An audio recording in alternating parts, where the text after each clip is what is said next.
the way the experts expected, but it skyrocketed to 125.3 billion, shattering the old record, miles above the consensus range, which went from a low of 103.7 billion to a high of 106.6 billion. This is a horrific number. I mean, nobody has ever seen anything like this number. I mean, the only thing more amazing than this number is the market reaction, because the dollar went up. I mean, once upon a time, a number like this, not like we've ever seen a number like this, the dollar would be killed. Instead, the dollar went up. Gold got hammered on this news. Nothing that should have happened did happen. The markets are still completely clueless. Normally, the currency of a nation with such a horrific trade deficit, its currency would be punished, because that's the way to get rid of the deficit. The currency crashes and now you can't afford all the imports anymore. And now your exports get a lot cheaper to foreigners and it helps bring your trade back into balance. But America is not being disciplined the way a normal country would, because we have the reserve currency. You see, how did we pay to import $125.3 billion worth of stuff?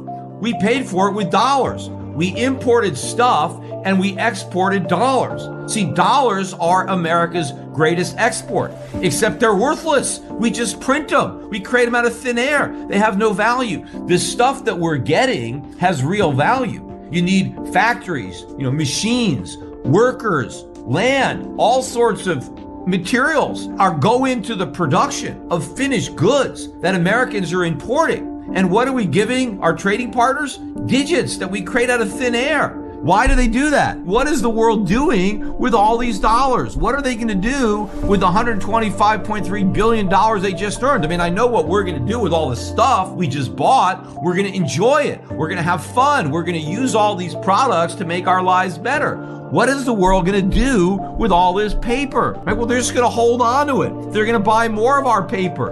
But the more they buy, the less it's worth. Eventually, it has to collapse. Right now, the dollar is benefiting from this flight to safety, from problems in Europe, problems in Japan. But this is a huge bubble. It can only end in disaster. The higher the dollar rises, the more spectacular the collapse is going to be once reality sets in. When do you think the breakout point, like the latest data is showing that new mortgage applications are down like 40% or something, and the market's starting to take a hit. The IMF says that interest rates should be at least 1% above the inflation rate. So that would mean if we're at 8% now, our interest rates should be at least 9%? I would want more than 1% above inflation, because that's not a good enough return. I mean, 1%, there's negative interest rates everywhere. I think they're the most negative here because we've actually got the highest inflation. So even though we have higher nominal rates than what you would find in Europe or Japan, we have lower real rates because our inflation rate is higher. And of course, that's the unofficial. The real inflation rate is quite a bit higher than that. But look, when mortgage rates go up, and now they're back up to about 5%, and historically that's still low. But in recent years, they've been well below 4. I mean, people were getting mortgages below 3.5% on 30-year fixed. And if you look at home prices, because they're up like 20% year over year, home prices are at record highs and home affordability is at a record low. And that's before interest rates go up. So the only thing that's keeping these overpriced homes marginally affordable is the low mortgage rates. But if you take away those low mortgage rates and mortgage rates move back up to maybe 7, 8, 9%, which was normal, before the 08 financial crisis, we get mortgage rates back there, something's got to give. Otherwise, nobody can afford to buy a house. And what's going to give are the home prices. Home prices are going to crash. But what's not going to happen, though, is new construction, because inflation is driving the cost of building new homes through the roof. So we're not going to get any new homes. If you want a home, you're going to have to buy one of the homes that already exists. But if you don't have any money and somebody wants to sell you a house, I mean, the price is going to have to go down. At some point, real estate could become an all cash market because most people may not even be able to qualify for a mortgage. When do you think, what interest rate do you think, when the Fed goes to, that it's really going to bring down the markets and the economy? Well, I think we're already there. I mean, I think the market's already broke. We just haven't collapsed yet, but I think we're headed lower. The bond market clearly broke. But if you go back to 2018, the wheels really came off the bus in the fourth quarter of 2018. I remember. The Fed got rates up to about 2.25%, 2.5%, and then they had to stop hiking. And then they had to stop quantitative tightening. And they ultimately went back to zero in QE in March of 2020 with COVID as the excuse. This time around, I think the breaking point is much lower than what it was in 2018, because the breaking point is a function of how much debt you have. So the more debt you have, the bigger the impact an increase in interest rates is, and the lower the increase has to be to create that impact. So because we have so much more debt now than we did before COVID, the economy is more levered up and more dependent on cheap money. As that money becomes less cheap, you're going to have a collapse quicker. It's like we have a much bigger drug habit now. And because this drug habit is so much bigger, we're going to go into a relapse and withdrawal much sooner with an even smaller reduction in the dose of our, monetary heroin, which is where we're headed. So 150 basis point rate hike, that might do it.